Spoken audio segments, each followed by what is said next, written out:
Hey, so we've got some news on that female leopard that is deep inside Torchwood. It is indeed Thandi, so she's moved an incredibly long distance from where she was yesterday. So she's probably done in a straight line 7 kilometers or so, 6 or 7 kilometers. And I've just got a report of wild dogs now as well, just to the north of us. So I'm heading towards that area around Sydney's. And I'm just trying to find out what direction they're heading right now. Last station, who are you looking for?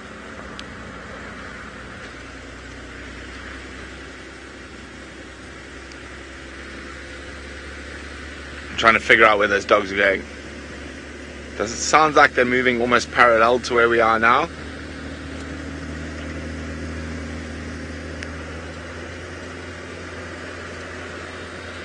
Come on, puppies. Come this way. They did come from this way this morning. Yes, Nicola, though, no need to remind me. I haven't seen wild dogs in over a year, which is a long time for me.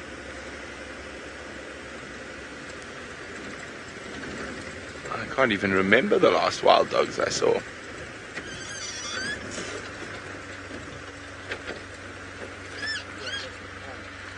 Let's have a look here. Just having a quick check to see if those lions that were roaring up the side have come through, but they haven't.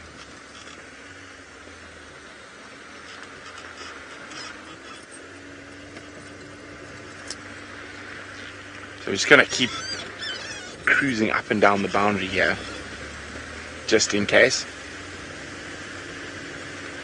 And we might just stop and wait somewhere for a little bit and see if we can see any dashing impala.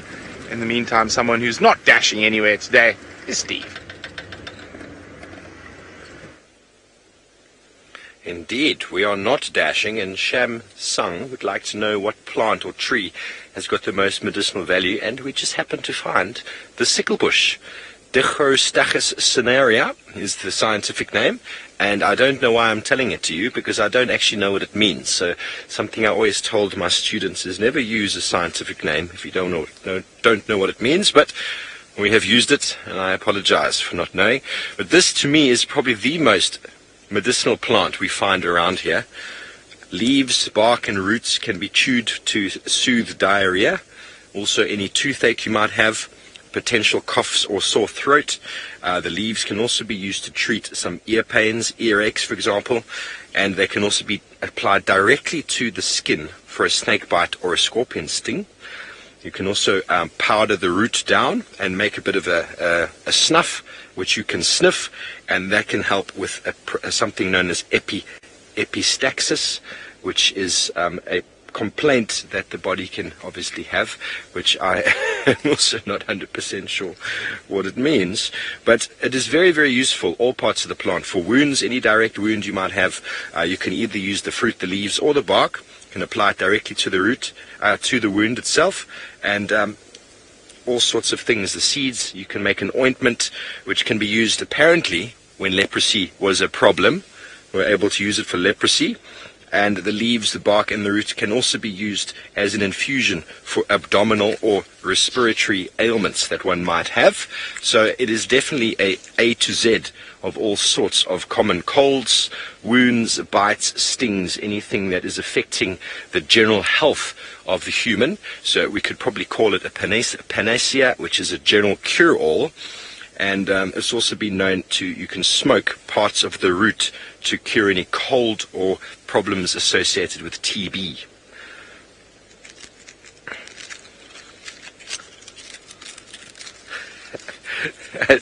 Drum bones, it's all about real information out here, and medicinal plants, or some saying wanted to know about one, and this is to me the best medicinal plant out here. And so for those of you who'd like to know how to do a poultice, essentially I need to take a few of these leaves. I could use the bark as well, and you basically wet it down. You can actually chew it. You can chew this bit if you wanted to. I'm going to do it. We're going to do one on Ferg. Chew it. Oh, it's quite... Just munch it down until it gets very, very sort of... It's not very tasty. but crush it down till it becomes a sort of a paste, a very nice paste. And then wherever you've got any injury, you can stuff it in there, wrap it down. You can use silver cluster leaf as a bark, as a wrapping. Wrap it down there, and you can put directly on the wound, and that'll sort you out. So it's a great tree, reptilian research, and it is also alive with beautiful lichen. You can see this morning, this lichen is having a fabulous time on the sicklebush tree. What species of lichen, I am unsure, but living in a very nice symbiotic relationship with a fungi and an algae, and it is potentially breaking down the bark itself on the tree and living in harmony. As it absorbs its moisture from the atmosphere, the fungus provides the reproductive spores, and the algae produces the photosynthesis potential. The chlorophyll produces the photosynthesis and then enables them to actually produce their own food. A marvelous ecosystem on its own. And lichen, there are many, many species. I think almost 20,000 species of lichen, or comparisons of lichen. But we're going to move on. We're going to head down towards Vuyatela Dam. While we do that, let's go over to Taylor McCurdy, who's driving. Guess what? We picked up some of Tingana's tracks, and they were heading west. We haven't found him yet. We're still looking for him. I have a suspicion, though, that he has actually gone into Little Gowrie. That's normally his route, the one that he's followed. We're having all squirrels gone, but I said we're having all the squirrel sightings, and as I said, that one ran away off the road. They're everywhere today, but it is nice and warm, so it's not surprising to see all the smaller mammals very active and out foraging. We never see them doing much on those really cold, miserable days. Oh, I also forgot to tell you that we managed to get another quick view of that little kingfisher that we'd seen, and I saw it in direct sunlight. It was a malachite kingfisher. It definitely was. So that was quite nice to actually see. I didn't realize how much longer the malachite beak was than the pygmy, but just from the last sighting we had of a pygmy kingfisher, which was at room 11 at Chitwa, you may have remembered that. We spent quite some time. I was sitting on a wire, one sunset safari, and just from looking at that, they've got a much, much longer beak. So I think that Tingana is not here anymore, but we will keep scratching, and if we don't find any more of his tracks, we don't find him, we'll probably head towards the east and see if we can see if Kuchava's been around. Another leopard.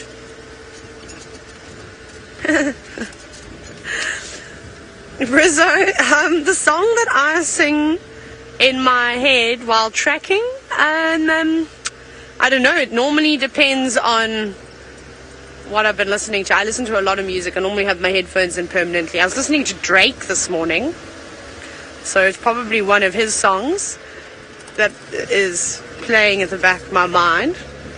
I don't know. I wasn't actually singing a song this morning. I didn't wake up singing a tune, which I normally do. Sometimes I have made up songs in my head. Genre was just singing Soft Kitty.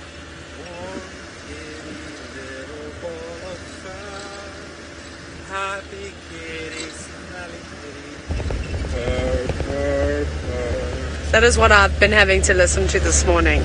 Where's my headphones? Hang on. Let me actually just put them back in. Not joking. So yeah, Chandra's been doing that all morning, just very subtly. Says he's trying to get Tingana to come out. Has that worked for you in the past? Always? Well, if we don't see a leopard today, we know it's because of Chandra's song that he's been singing. It's either that one or Put a Banana in Your Ear. Oh, mongoose. Please stay out in the road for us. Please, can you pretend to be dead again? I'm going to stop here and they should come on. Also hear a bearded woodpecker in the distance. Hello, little mongoosey. There's one. There was a whole family of them. Did any of you see that post that I shared on Facebook about the sighting that was seen, I think it was near Skakuza in Kruger, the Kruger National Park, of a colony of dwarf mongoose attacking a little scrub hare and killing it and feasting on it? Pretty crazy. Never thought a mongoose would do something like that, but I suppose I should not be surprised by these little creatures.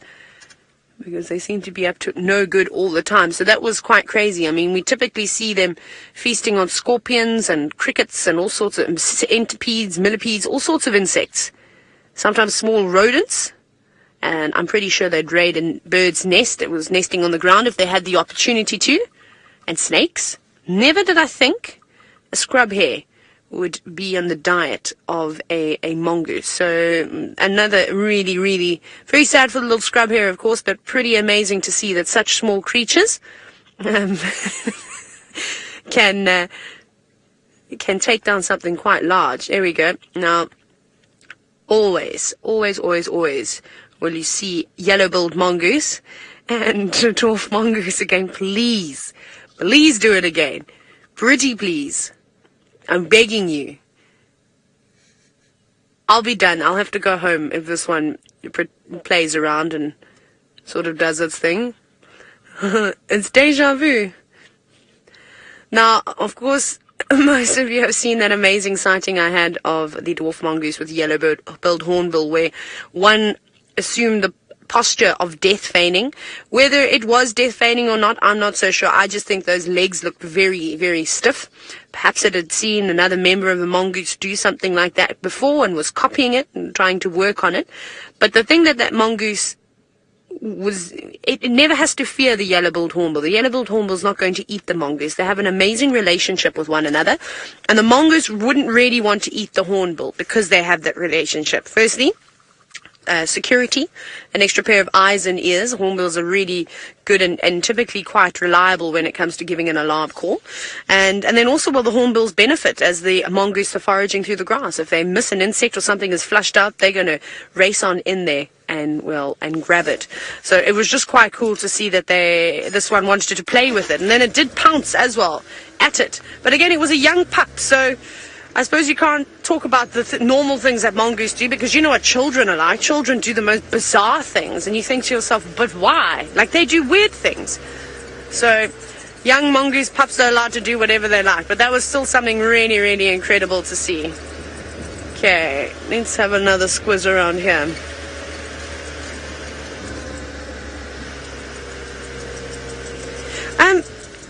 Lucy, so just going back to what we were chatting about, your question was with regards to if it's always by chance that mongoose and hornbill are together. They have this special relationship with one another, and it's typically the yellow-billed hornbill too. So sometimes what also happens, I'm going to stop here because that's quite a pretty scene with the impala and the crowned lapwings on the termite mound.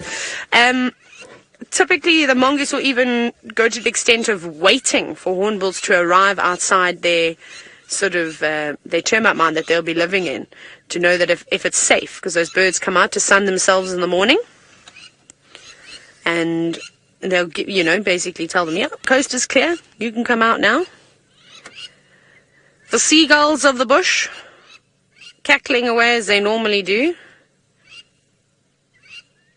making lots of noise. I always say this, of the seagulls from Finding Nemo that go mine, mine, mine. These guys are basically the same. If I went any closer, they'd definitely start repeating that call at a quicker pace too. Maybe they have a nest up there. Maybe they have a nest down below. Perhaps they're shouting at us, or the impala. I don't know, maybe they're getting too close, but they're not happy either way. I can't see a leopard though. Right, we're going to keep searching, venturing towards the east. For the life of me, I cannot remember who I'm sending you to, but it's either going to be Brent or Steve. Well, it's Brent and we've got some buffalo, but now we've got to move because there is a large lorry coming in our general direction. Let me just get out of the road. So it looks to be a herd of I don't know, what I can see, 50 or 60. And Rusty's having a bit of a problem with its ignition switch, so that's why I'm not switching off. Sens and I had to already do a push start, but I think I've figured out the problem, but I can't fix it now. I need to take the ignition out.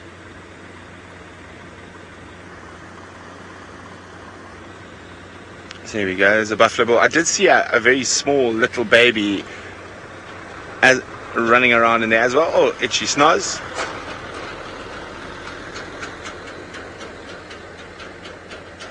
So one of the breeding bulls. Now it looks like at the moment they're inside Sibambili, but it looks like they're going to cross into Djuma. I'm just going to try and move again now that the big lorry, you can probably hear getting away, is disappearing.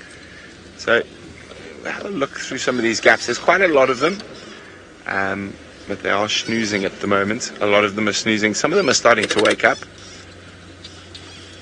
I'm getting the evil eye from a few. It's nice to see a nice big herd of buffalo. Hopefully it'll bring the Nkohumas back.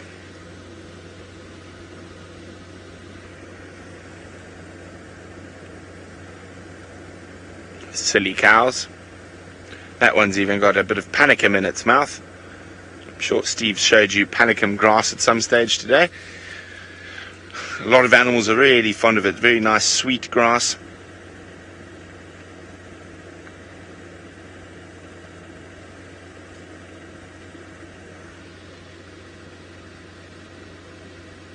Oh, very nice. Quickly across to Taylor.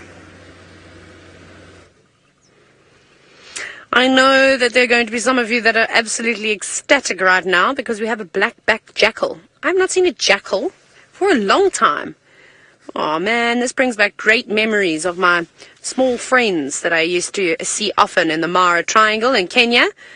The Fantastic Four were the jackal pups. He gave them that name, and they were so cool watching them grow, watching them leave their den to coming out and being very curious around the cars. Very, very nice to see. This is an adult, however, this is not a youngster, and it was just sitting in the grass. Now, I wonder where our mangy friend is. You all remember there's a very mangy jackal that lives around the Chitwa Lodge. It's got no hair left on its tail. I haven't seen it for quite some time, but I did remember hearing Dylan talking about it the other day. That's Brent's brother. I'm sorry, I'm looking at an ant spider. Can I draw your attention away very quickly? I'll tell you why, and then we'll follow the jackal. I've just seen something that's really weird. Sit still on the dash. It looks like an ant, but it's not. It's a spider. Oh, we will go back to the jackal because I'm going to have to turn around and reverse. Look at that thing. What even is that? Like I said, it's behaving like an ant, but it's not an ant. It's definitely a spider. It's got 8 legs. I don't know if it's a kind of mimicry. It is very quick, yes. That is so cool. If anyone's going to keep up with it, it is going to be Gendre. Go into the sun. I've never seen anything like that. That's amazing. I don't know where we must have picked it up. I wish it would sit still. Every now and then it keeps still. Let's see if it'll... if it comes too close to my steering wheel, I'm going to chase it away. Sit still. Now, I know that there are spiders that mimic like beetles or ants so that they can go into the colonies without being sort of suspected. You know, they're trying to go in there inconspicuously, and they'll end up feeding on them. Isn't that incredible? See, it even moves its cephalothorax around, like kind of like an ant moves its abdomen around. That is so cool. And using, I would imagine it's pedipalps, I think that's what it is, as antenna, pretending it to be like antenna, and also communicate by one another, often touch and antennas. I mean, a spider doesn't normally do that. Can you sit still? Go there. Not on me.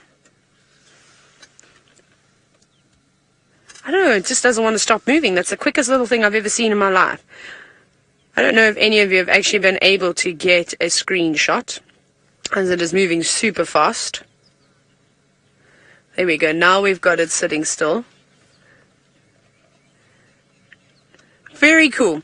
Okay, well, I'm going to try and put this little spider ant back on a leaf of sorts, and we're going to try and find that jackal again. But while we do that, I'm going to send you to Brent. There he is. We're still sitting with the buffalo herd. They're slowly waking up at the moment. And I was hoping they might head towards us, but it looks like they might actually get going in the opposite direction.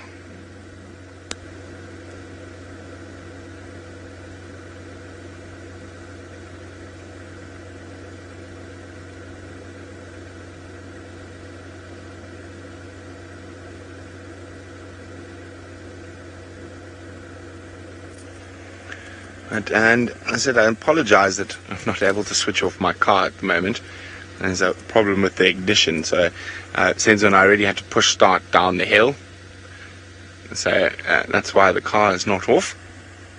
And we'll take it to Opa. I'm pretty sure I figured out what the problem is.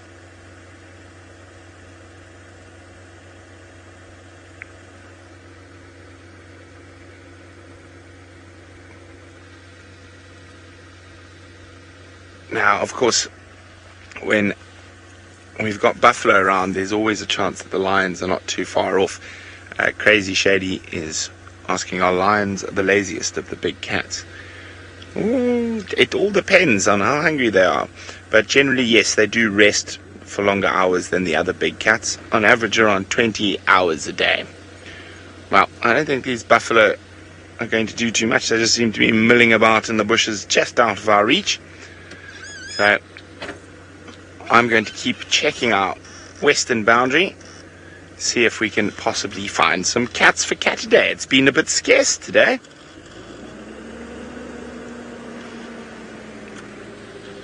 So while I keep on moving, let's send you back to Taylor, who's caught up with the canine. We did, but unfortunately our jackal friend is sat down on the grass, which was pretty cool because it means that it's comfortable with us now. But that meant that it is now ducked so low we can't see it anymore. And unfortunately we don't off-road for jackal. If we off-roaded for every single animal species out here, there'd be virtually no grass for any of the grazers to feast upon. So that's one of the reasons why we do limit off-roading. Well, maybe this afternoon it'll be out. Michelle, I suppose in some sense, somewhere along the line, a jackal was related to a coyote. They are in the Canidae family. So yes, at some point, they're all distant, descendants of dogs. Long time ago, of course. Well, not dogs, wolves. Long time ago. But I mean, to me, a jackal looks more like a fox than anything. South African fox. We don't get foxes. Well, we get bat-eared foxes and Cape foxes. I suppose we do get foxes, but not like massive ones, red foxes and things like you know, that most of you get in the rest of the world. Those are wild dog tracks from yesterday.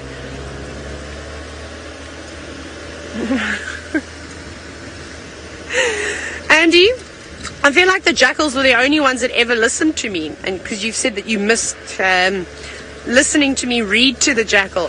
And it was just really funny how they would come and sit right next to the car, next to me, and then I'd just open my book and tell them a story. They'd never listen very well. They'd sit still for about a whole of 2 seconds and then start running around again.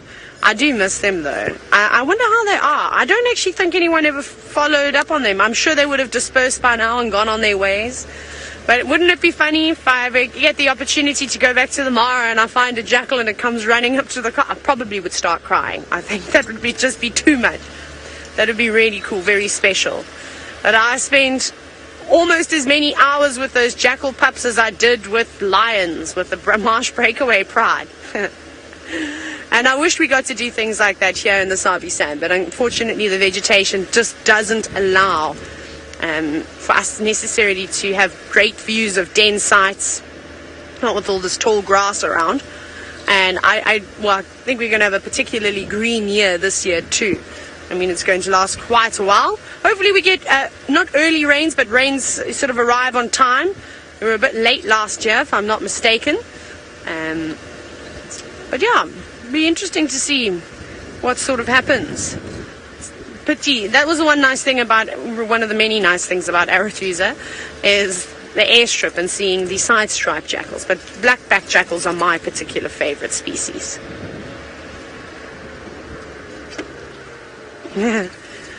Trombones, I agree with you 150%. As you say, jackals are underrated. They are indeed. And I must say, they never used to be up on my sort of favorite species list. However, until I got to spend the amount of time I spent with them in the Mara, I've never been able to do that before. And prior to that, I used to see a lot of jackals in the Eastern Cape and the southeast coast of South Africa, where I'm from, on the first reserve I started working at. There are a couple of den sites, but they were always quite far off of the road, so you couldn't really see them unless they came right out of the den. Whereas in the Mara, where we were allowed to off-road on certain areas or lots of nice big animal pathways we could also jump onto. That would allow us to see the dens quite nicely and see right into them, which is really quite cool. In places like the Eastern Cape and places here where grass is absolutely precious, we need to make sure that we try and conserve as much of it as we can. But I think we're going to go this way. We're going to go look for Kachava now. I'm going to check some of her favorite spots just to see if I can pick up on any tracks. I don't know when she was last sighted, but if we can pick up on a fresh track, we can take it from there. She's a sneaky feline, that one. She doesn't like to be seen. She knows how to play the hide-and-seek game very, very well. I think she could have been the 2017 hide-and-seek champion, in fact.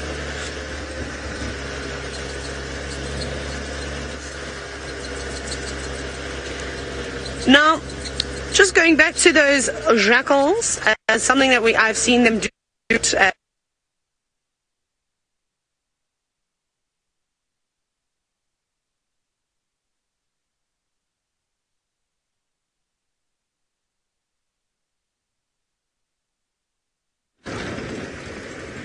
Oh, welcome back, everyone. I don't know what's happening with the other vehicles there. We're still heading down the western boundary. Quite a lot of elephant tracks, but unfortunately they all seem to be going to the west. So I'm going to keep going all the way down to the southwestern corner, then work my way back along Zoe's Road towards Vuyatela access. Now, it is quite strange how far Thandi has moved overnight. That is a really long way, and I wonder whether the cub is still around that area, because there's no sign of the cub tracks or the cub with her at the moment, so we'll have to wait and see. And she's quite deep inside Torchwood and to the north of Torchwood camp.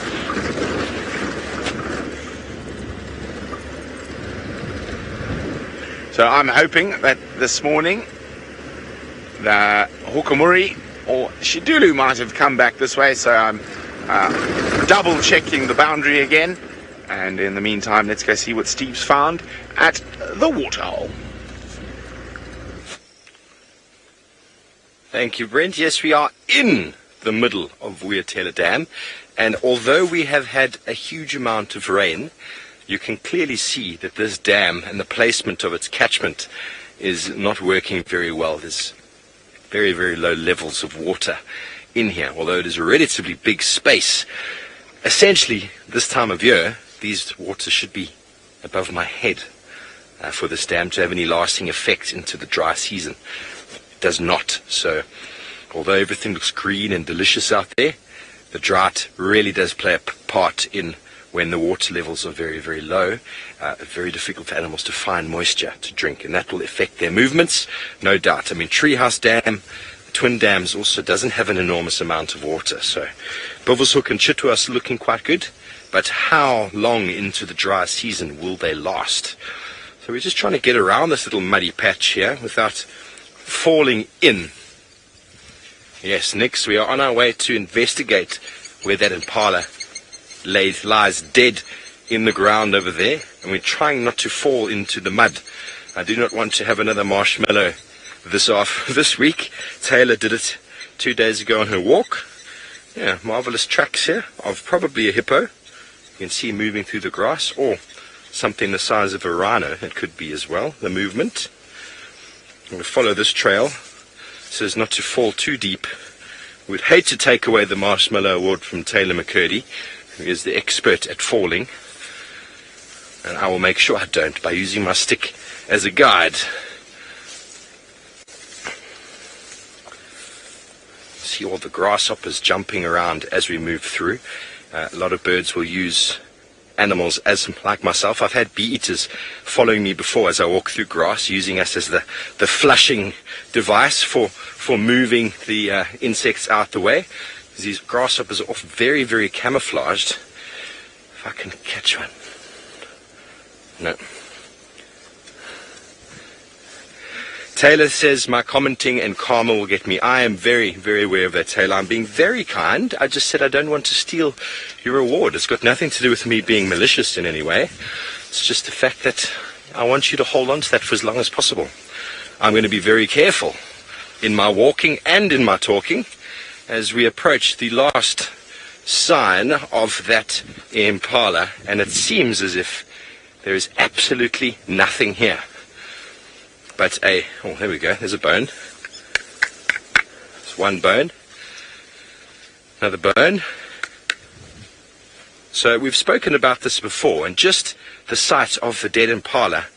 Have a look at this entire area that the impala has been fed on by vultures, and you can see that the change in the soil just here is quite pronounced. There's dung over here from the vultures, tracks all over the place. You can actually smell them, and the ground has been changed on this very spot. So one of those dynamics that happen, we spoke about the elephant carcass and how much activity's been around. That ground itself there has been changed for a very long time. We spoke about the Umkuhuma pride with that kudu, that ground as well, because there's also organic material here from the rumen, and it's all been spread out, and the disturbance that's happened here is one of the things that add to the dynamic diversity of the savanna biome. But all we've got left is two what looks like hip bones, and that is it. Not even a head. I wonder where the head's gone, Ferg. Hyena probably came and picked it up, and let's take you back to the den site, wherever that might be. We still would like to track them and find them. Fascinating. So let's get out of the dam, Ferg, before the rains come and swallow us. I'm only joking. There's no chance of that. Navigate ourselves up. It's starting to get warm. The morning sunshine is starting to work on us.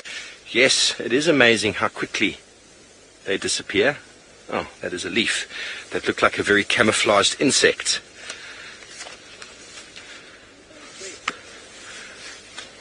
Okay, well, we're going to go back over to Brent, who's driving. Let's see what updates he's got for you.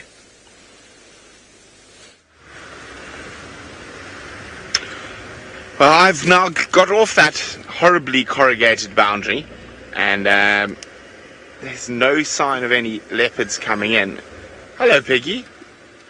You know what this lot are up to. And again, I apologize for not being able to switch off the car at the moment. Don't run away.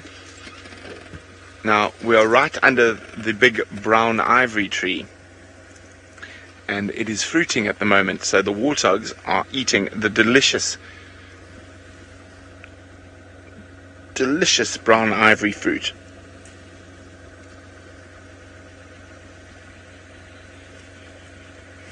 And look at them on their knees. Now, what I always find fascinating is that baby warthogs are actually even born with the knee pads. So they come out of their mom's tummy with knee pads. Now, this little group of warthog I've seen before, and I've seen them doing something very, very interesting, and that was eating a scrub hare. Throwing that little scrub hare's carcass around. I think what happened is the scrub hare was killed by a bird of prey. Oh, we can hear green pigeons above us as well after the fruit. We can't see them though. I can just hear them. So they're also after the fruit. So when a brown ivory fruits, it attracts a whole host of different animals. And I'm just looking on the ground. There's been porcupine here overnight. There's been monkeys at some point as well. So lots of different animals are all attracted by this fruiting tree. Hey, piggies.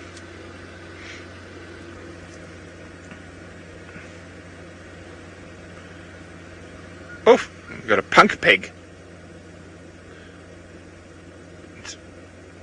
Oh no, it's flattened it now. It looks like Taylor after being in the wind.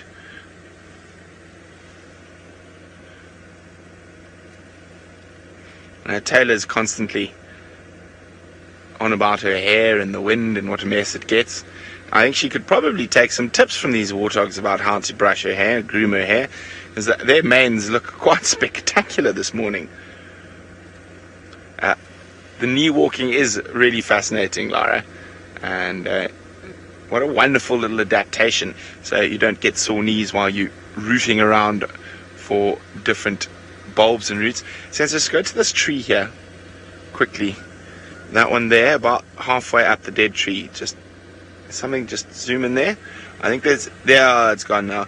I think the roller's got a nest in the hole there, but it was really against the harsh light, so it's difficult to see, but it looked like there's a roller feeding in that, so we'll probably have to have a check at that when the light's not so harsh.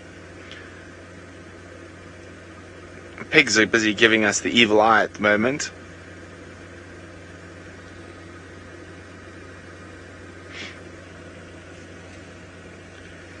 Now, as I said, the pigs are giving us the evil eye now. They're right next to the car. Mrs. Grumpy, you are correct. This, in my opinion, are the 3 most relaxed warthogs we see regularly on Djuma. And as I say, I've spent quite a bit of time with them while they were eating that scrub hare. They don't seem to dash off as much. They're still nervous, but as nervous as they should be with all the predators that are around. Hello, you. Oh, you got a funny face. You got a funny face.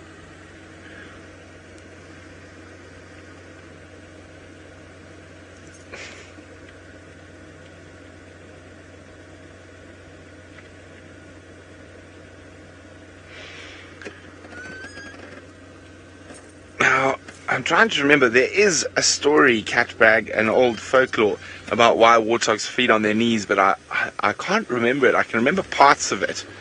If I remember correctly, I can't remember it. I'm going to have to go, and all my folklore books are in storage at the moment. I just can't remember. I know there is a story, but my folklore books are currently in storage at the moment because we've been up in Kenya, and while we've been away, Jamie and I have been renting out our house, so we had to put all our stuff in storage. I can't remember. I'm just drawing a blank. Oh, quickly sends before we move on. And a very pretty bird that was above us and has just flown into the next tree. It's being very camouflaged. You see it, Sense? It's just moved down. Let me go try forward a bit. Yes, there's a green pigeon there. Oh, it's not. They are quite often hidden in these little thickets. I can't see it at the moment. Oh well. Oh well, let's carry on. I'll try to remember. Oh well. Hello.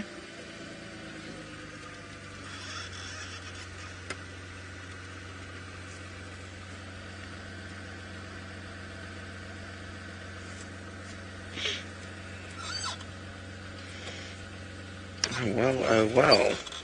Now,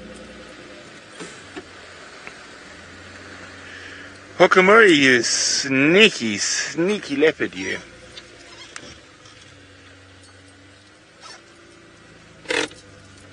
I've been searching for leopard tracks all morning. Now, of course, right at the end, we spot one that's from this morning, going the way we don't want it to go. Hopefully, he's changed his direction slightly, but here we go. Now, I'm just trying to make sure it's Hokamuri. What I need to do is see a back footprint.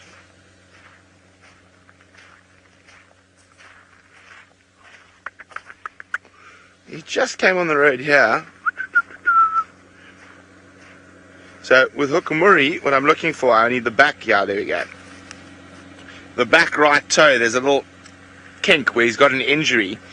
That means he can't retract that claw. So that's how you know it's Hokamuri's tracks. Okay, well that changes our plan, Senzo. We're going to go back that way now. Because I didn't see any tracks of him crossing Gari Main there. So maybe he went down towards Treehouse Dam. Okay. Let's go have a look.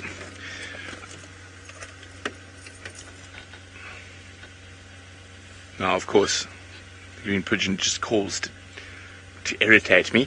But while I try to see if we can find a last-minute leopard for Saturday, let's send you back to Madam McCurdy and see if she's got any tips on how to keep your hair in some form of order while out on safari. No, have you seen how wild my hair is? I can't even keep it in check today. Lots of bobby pins, which I don't use anymore because they poke your head when you wear a cap. A hair tie, I don't know. I don't know what I'm supposed to. I feel like I'm not the one that should be giving how to keep your hair tidy advice. The opposite, if you want wild hair, give me a call. I can give you that kind of advice, but then also I don't have to try very hard. My hair just does what it wants. Anyways, I don't know. If you ask my mom, she'll be like, hairspray. My mother is so funny. She's the complete opposite to what I am like. She will not leave the house without makeup or her hair done. There is never a hair out of place on my mother, and she's always dressed her T. So you can imagine her disgust when I come home and my clothes are filthy because I've basically left done morning safari and then driven to Joburg. So I'll be covered in dirt and ripped clothes and hair untidy. No, she's never impressed. The first thing she normally says to me is, well, I always have, here's the laundry. Hi, Mom, here's my laundry. And can you please get the stain out of my clothes? And what is that, a battalier? Oh, but there's a power line. Not really that nice, but we'll just stop. Maybe it flies back over. Beautiful battalier, in fact. Flapping its wings quite hard. I think it's desperately trying to catch a thermal. As it's going around in circles. You're not trying hard enough. Keep going. I mean, typically a raptor or any bird doesn't want to have to flap their wings as much as this. As they'll be using valuable sort of energy supplies. That's why we do see the larger birds try to catch thermals whenever they can. Not winning though. Slowly getting there. Gradually gaining height, but it seems as though the thermal is not going straight up, but sort of more at an angled direction as this bird is going further and further west. There we go. You're winning now. And soon it won't have to flap its wings at all. Hasn't quite got the right spot just yet, though. Beautiful. Isn't that lovely? It is always nice to see them. We're very fortunate. We often see them perched on the dead trees, but now we get to also see one soaring around in the sky. And off it goes. This is the last view as it flies overhead, straight over the top of us. Stunning. Very, very, very nice. Again, it's magical how we've just met. Oh, no, I'm breaking the car. I'm putting the gears in properly. I had a birding morning. Like I said, Brent's been desperately trying to bird all day, and not even the African green pigeon wants to cooperate with him. We even got a battalier. Sometimes you just get lucky. Normally Brent has all the birding luck, but look at this massive bachelor herd of impala. Hi, boys. There's so many of them here. And this is JC Brink Pan. This is Wilbur's Pan, the warthog, my favorite warthog in the Sabi sand. He's got no hair on the end of his tail. I haven't seen him for a while. He scares me, though, because he disappears for months and months, and I think he's been eaten or he's died of old age or something's happened to him. And then he just makes an appearance again. He's a fighter. Couple of Egyptian geese, as you can imagine. I'm surprised there's no hammerkop here today, or kingfisher. And they don't seem to mind the impala too much. Yeah, lots of grass each year, lots of sawtooth love grass, panicum maximum. And Jean-Andre was actually commenting on the tastiness of the panicum maximum at the moment. It is quite tasty. Hi, boys, you haven't started the rut just yet? You're just easing on into it? Taking your time? I suppose there's no rush, hey? Let the eager beavers get on in there. I wouldn't want to take over a territory too early. Remember, they don't last for very long. 2 weeks. And then they get booted out by someone else that's fitter and stronger. That's had an opportunity to, of course, be feeding and strengthening themselves. Right, well, Steve is having quite a lot of luck with birds too. He's on foot, but he's managed to spot a wider. Yes, thank you very much. We have found another long-tailed paradise wider in the top of the tree, and he is in full breeding plumage, as you can see. Full breeding plumage. You can see the color. Beautiful, beautiful colors, and that very long tail, which means that they are still breeding at the moment, which means that their, not nemesis, but their host species, the green-winged Pytilia, which is my favorite bird, is also breeding, because there would be no purpose of him displaying and doing all of that if there was no breeding happening. It would be a waste of energy. And to have him in such good condition is evidence of our late rains, and evidence that the grass grasses are producing seeds, and it is a good time for a lot of these birds to be breeding. There's another bird below which Ferg is looking at. It looks to me, I have to look with my binoculars because I can't see through the screen. It looks to be a thrush of sorts. The very streaky one looks like a ground scraper thrush, and the one above him, I'm trying to see here, it looks like a cinnamon-breasted bunting. Have you got him, Ferg? Let's have a look on the zoom there. Beautiful. Ground scraper thrush, I do believe it is quite far away. Hopefully all of you out there could take a, you can hear Llewellyn's cuckoo calling.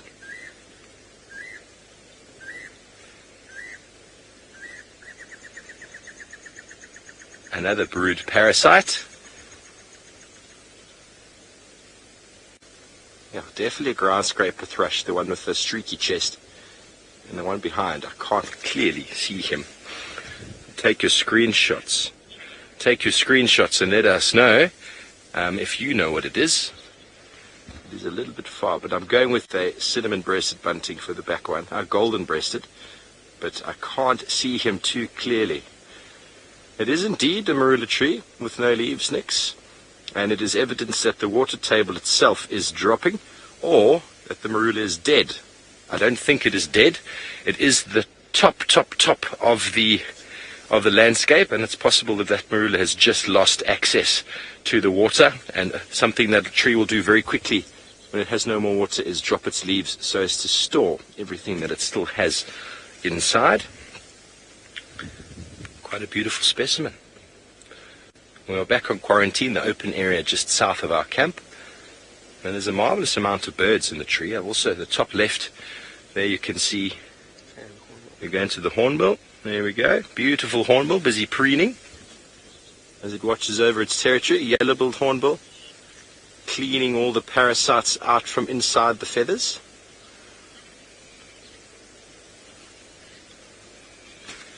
Blue rose, we don't naturally get African grey parrots down here. I don't know of any wild species in South Africa. I'm not sure exactly where they do come from, but I do know that there is close to Hoedspruit, there was someone who was breeding African grey parrots. He has since stopped doing that. He's moved somewhere else, but they're not indigenous to this part of the country, and I'm not sure where they come from. I think maybe Central Africa. More of a jungle type species or forest type species.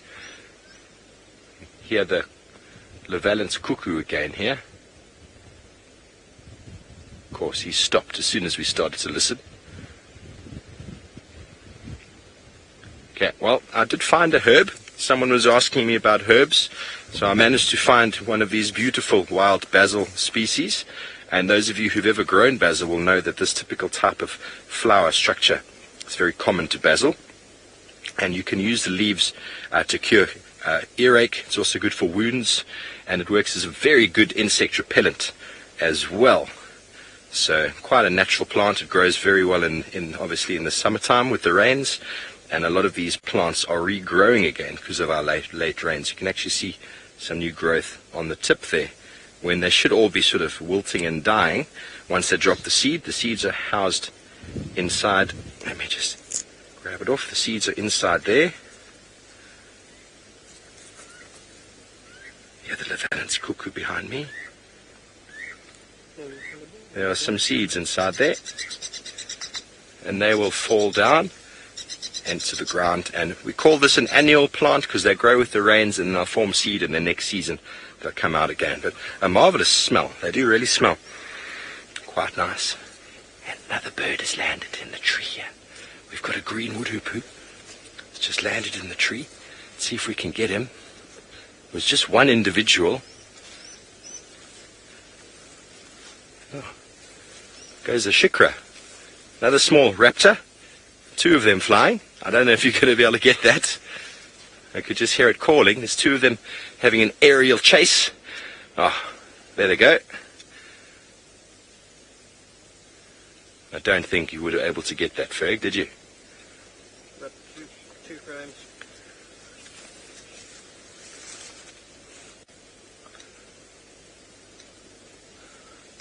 There's a green There goes the greenwood hoopoes. So, Lioness, you say that the African grey parrots come from the Congo. Yes, I think you're 100% right. It seems about right, the kind of area they would come from. And someone who's been to the Congo, let's go over to Brent Leo Smith.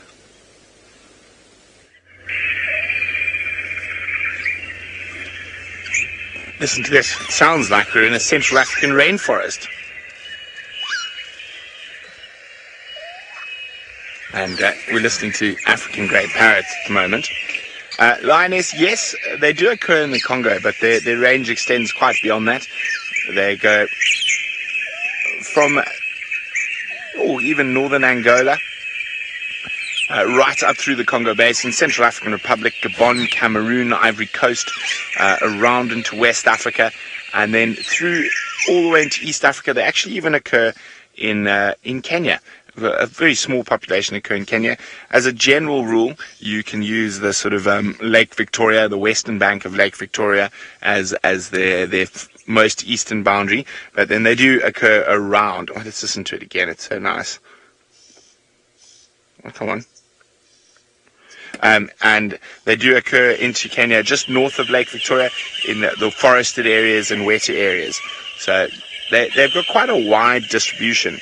But they're under threat in a lot of their distribution from illegal, we got a spider web, illegal bird netting and catching for the pet trade. And one should never keep parrots, any parrots, or any wild birds, for that matter. You can have chickens and domestic ducks and geese and things like that. Oh my goodness, I turned it off. I didn't even realize. And it started again. So that's why. That was lucky. That's why I'm sure it's not the battery. That's why I'm sure it's the inside the. There's a loose connection, I think, in the ignition. Otherwise, Senzo is going to be pushing again shortly.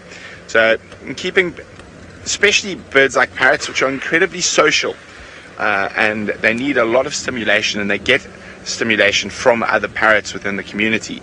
Now, people will argue that they give that parrot the stimulation they need. I think that's complete and utter hogwash. If you really like wild animals, you don't put them in cages.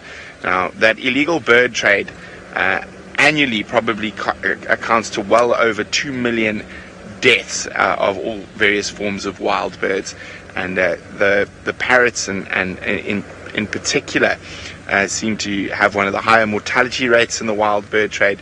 They are shoved 50 into a tiny cardboard box piled on top of each other and sent all around the world, and there's probably sometimes 60 to 70% mortality rate on those birds that are being transported, and that goes for macaws, even little finches and stuff like that people like to keep in cages.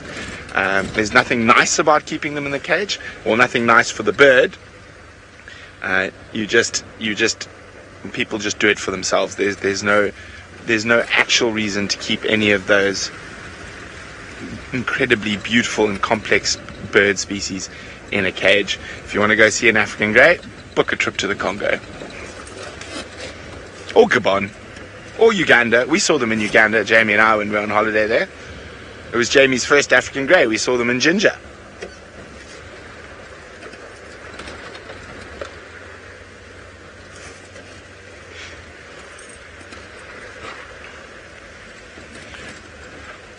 Deforestation is a massive problem, Romit, and yes, it does affect certain migrating species all over the world.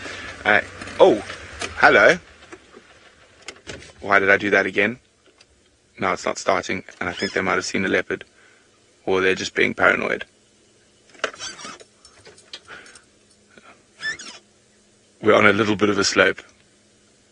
They've definitely seen something, but again, it is rutting season at the moment, so they tend to be a bit bonkers. Could be just having a stare off with another male. Saying, do you think I'm going to be able to do this? Yeah. Are we going to be able to start on this tiny slope? Yeah. You think so? Yeah. Oh dear. Okay. There we go. I fortunately have a lot of experience with Land Rovers being full of nonsense. And Impala have given up steering there. I think there's probably another Impala, yes. So there's lots of little tricks. to jump start the car. So as we were saying, Romit, yes, that deforestation is a major problem for migratory bird species. And strangely enough, deforestation isn't as big a problem as agricultural lands. So what's happened is a lot of the migratory birds need big grasslands to feed off because they've got a much higher insect count or easily accessible insect count. So if we look at things like Amma falcons and all the different stork species that migrate, when those grasslands are turned into either particularly gum or pine forests that have very little life in them, it's a very big problem for them on their migratory route because they struggle to get enough food on those migrations and quite a few birds die. So also big agriculture where they use a lot of pesticides obviously removes all the insects that a lot of those migratory birds are feeding on. So not only deforestation, I suppose, but degrassification for agriculture.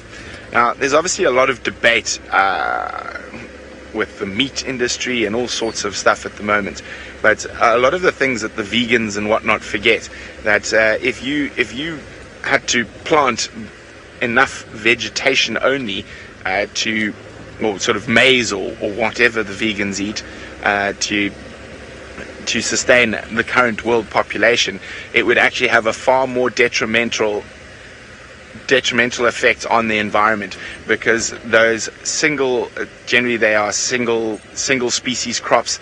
They don't, in large areas, they don't hold a lot of biodiversity. Even though a cattle farm, yes, can be bad, feedlots and stuff are bad, but a cattle farm, you've still got all your dung beetles, your flies, your insects that are all still operational around the domestic animals. However, you lose a whole host of species when it comes to those big single species agricultural lands. So and also the fact that a lot of the insecticides, even natural insecticides, bird friendly, mammal friendly insecticides, are still not insect friendly. So therefore, if they're not insect friendly, they're often not bird friendly either. So it's an interesting topic, and like most things in the world, balance is probably the best answer rather than outright this or that. Everyone wants to have a yes or a no, or this is a right and this is a wrong. When I think as a whole, everyone needs to start looking at things as a bigger picture and maybe try to think about balance between all these things.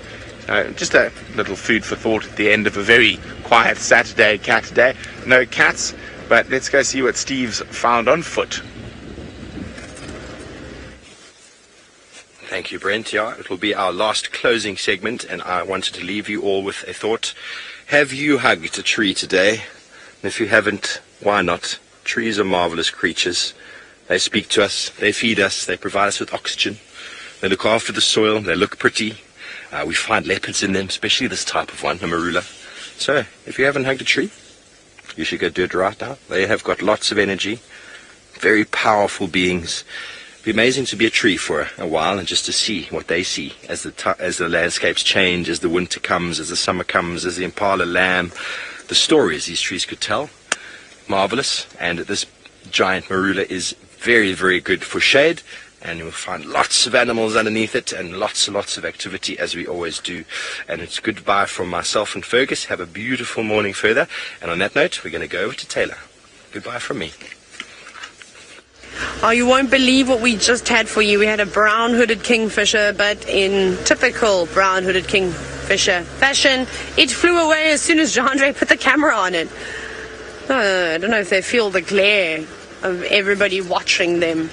Okay, so we just checked around Ingwe Alley, had a little scratch in the area to see if there was anybody perhaps coming down to drink from the mud wallows or to wallow around. I thought we maybe would have been lucky and have had an elephant or even a warthog entering in the brown jacuzzi, but not today. Maybe a little bit later. It's been a very nice morning. I mean, we haven't had any big cats or anything like that. Well, none of us have, but I feel like we had a very interesting drive with all the little things we got to see. I think my highlight has to be that kingfisher. catching that monstrous fish, although also watching that little juvenile gabar goshawk, which is, I've never seen a juvenile before, watching that try and catch a barn swallow, then get mobbed by everything else, and being chased away by a squirrel was quite humorous as well. So it's been quite cool, a different kind of drive, very busy. In fact, I don't think there's been a moment this morning where I've gone, this drive's a bit quiet. As those thoughts sort of just lingered into my mind, all of a sudden, of course, all the animals, well, not all the animals, but all the birds just started popping out in front of us. So that was quite nice. Maybe this afternoon will be slightly different, and we'll find the cats, or the cats will find us. They normally do it that way, hey? I think everybody's laid down to have a little bit of a rest now. As I'm going to guess the temperature, I think it's going to get to about 31 degrees today. That's degrees Celsius, of course. I don't think it's going to be too hot, but everything's going to be warm. There's a little bit of a nip in the air. Winter's just around the corner. I meant to say winter is just around the corner. And soon you're going to see the gloves come out too. And maybe even James will start wearing his beanie to keep his head nice and warm. Right, I can hear lots of birds all chirping. It's been wonderful, but we'll all have a chat with you a little bit later. Big thank you from all of us here at Wild Earth. Until the Sunset Safari, cheerio.